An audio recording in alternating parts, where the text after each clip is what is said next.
Sino po ba si San Antonio de Padua? Ano po? Si San Antonio de Padua ay isa pong paring Franciscano. Banal at mayroong kabutihan sa kanyang puso. Magaling po siyang mangakit ng mga tao upang dalhin sa ating Panginoon.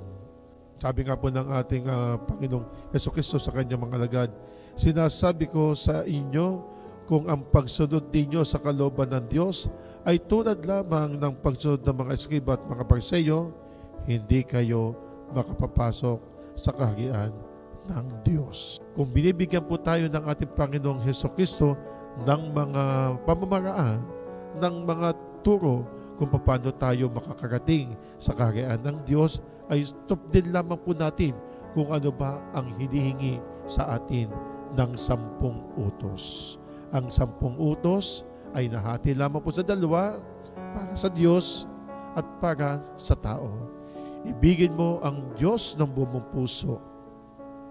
At ang ating pong kalawa, ibigin mo ang iyong kapwa tulad ng pagmamahal mo sa iyong sarili.